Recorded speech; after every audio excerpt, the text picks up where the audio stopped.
Hello everyone and welcome back for another Bible review. This one is actually a Bible I purchased myself, and even though it's a Thomas Nelson, you might be wondering why in the world would I purchase a Thomas Nelson Bible for myself, because I get so many to review anyway. But I'm that kind of person and I do that. So this one was money spent and I'm going to review it before it disappears or I forget to review it, and it's already been on my shelf for a while. This is the KJV Personal Size Large Print Single Column Reference Bible. It's a bit of a mouthful, but this is the brown genuine leather edition, and you can see some of the specifications here. It is lay flat, large print, easy to read, end of verse references, and red letter. And the end of verse references is a little bit unique to my eyes, but it's something that's been around for a while. Here are some of the specifications on the details. 43,000 cross references, so not the full set of KJV references as far as I know, and 10-point comfort print. This one retails for $109.99. I believe I purchased this one for like $45, or I think it was $45, somewhere in there. So it's not too bad for a genuine leather Bible. Now, the genuine leather on this is what really surprised me, because in the pictures it actually looks like the Premier Collection from Thomas Nelson. But it is not, and it's not even the buffalo leather, which Zondervan has on some of theirs. It is I guess it's a pig or maybe cow. I don't know what their genuine leather technically is, but it has a very nice pebbled grain. It almost has a goat skin feel to it, which is impressive, and it's got kind of a soft finish to it. It's not super flexible, but it is a paste down liner, so you're not going to get too much of that anyway. Perimeter stitching in brown, and then 5 raised spine hubs, and then a decorative Holy Bible, which is kind of hard. There you go, kind of hard to see in this lighting. KJV and Thomas Nelson. I really like the simplicity of the exterior on this one, although they did put the ISBN boldly stamped in gold on the back. So the only downside to the exterior aesthetic. Gold page gilding, red and brown ribbons, and then brown head and tail bands. And these are 3/8 inch wide, double satin.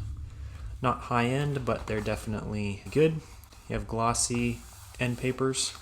You can see the reinforcement tape in here. So it is pretty well made.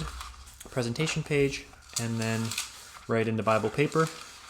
I do appreciate that they have an extra piece of paper in here. A lot of times with the non-genuine leather or just the baseline editions, the leather soft, or leather touch, I think. I get confused about which ones are which from the different publishers. Leather soft in these. Usually they just have the presentation page as your end sheet, so I like when there's at least one extra piece of paper. Information on the front here. This is a 2022 publication, printed in China, which is really my major problem with a lot of the American publishers, is they are printed in China. Books of the Bible, and then Old Testament, and the book of Genesis. And you can see it does pretty much lay flat. I haven't used this a whole lot. I've read from it several times. I started memorizing a book of the Bible out of it, but it's not been flipped through that much. And I did go through every page, but I did not use it beyond just occasional, probably a week's worth of use, and not every day with this Bible. So here is the interior. It is an awesome layout. I am a very avid proponent of single column Bibles, as I'm sure if you've watched any number of my videos, you have gotten a feel for. And the layout on this one is particularly useful, in my opinion.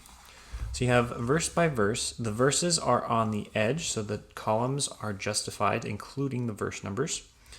Verse numbers are in the same size as the text, so probably a 10-point verse number. I don't know how that, whatever font size they're using, the verse numbers are the same. There are subject headings above the sections, and there are no accent colors. It's all black letter. Textual footnotes are at the bottom of the page, and then the end of verse cross references are out on the right hand side. pretty straightforward. There is a decent amount of gutter space, so the text is well positioned in the middle of the page. So even in the center of the Bible, you have no problem with the text being out in the open and it laying flat. Books of the Bible do begin right after the last one, so there are books beginning mid-page.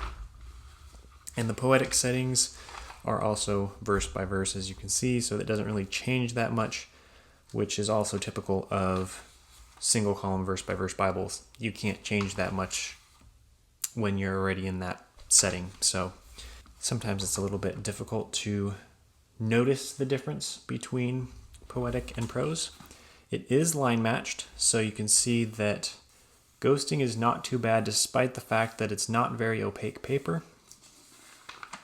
It really feels nice in the hand. The leather is really good. And it does lay very flat, so they do have that going for them. Red letter is fairly consistent. There are a couple sections that are a little bit bold, but overall it's a good one. I think the paper is probably around a 30 GSM. It's a little bit thicker than some of the other ones, but not too, as I said, too opaque. At the end of Revelation, we have a concordance, which is 77 pages. I'm not sure about the KJV concordance. Every translation has its own concordance and layout. So I haven't used the KJV as much, so I don't know much of the details on what's included in this. Note regarding the type, and you can see here, which is something I noticed with several of the Thomas Nelson editions that I have. And as I say this, I'm not condemning this. This is just something that will happen with mass-produced books in general. It's not a game-ending flaw, but it's just something that can happen, and I've noticed it a couple times, is right at the end where the maps and the Bible paper attach. Sometimes this will kind of pop up a bit, and this one actually hasn't torn, but sometimes that'll tear, and you just run a strip of glue or something. And if you've purchased a more expensive one, obviously you can do your warranty stuff, but that's something that occasionally happens. Have the 8 colored Bible maps on semi-gloss, semi-thick cardstock paper, and then you have the end of the Bible. I have a ton of single column Bibles, and so I'm only going to compare one in this video because this one is probably its closest competitor within the publishing realm and within the translation realm. So this is the New King James single column verse by verse reference Bible from Thomas Nelson, which was released last year. And this one was highly anticipated, and it kind of has a few similarities, but obviously translation-wise and layout-wise, there are some differences. So I just wanted to highlight those. So there is your layout. It is comparably pretty close in size. The New King James is a little bit taller, but not by much. I think their block sizes are pretty close. The New King James, I believe, has a 9 point or 9.5. Let me check. 9 point, yep.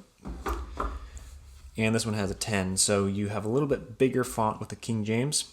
And you can see that the verse numbers in the New King James are inset where the King James are justified with the text.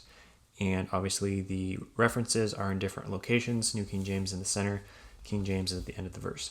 As far as the page spread and just the text being away from the gutter, again, you have a little bit of a difference because this one has the references in the middle, which pushes the text way out.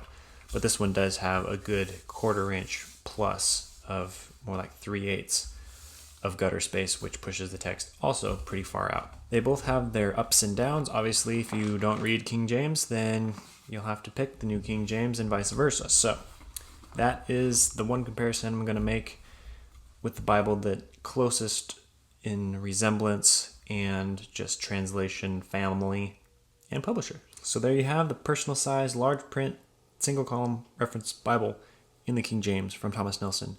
And obviously, if I'm willing to go out and buy a Thomas Nelson Bible for myself, despite getting a bunch of review copies, says something about my trust in getting a good Bible when I buy from them.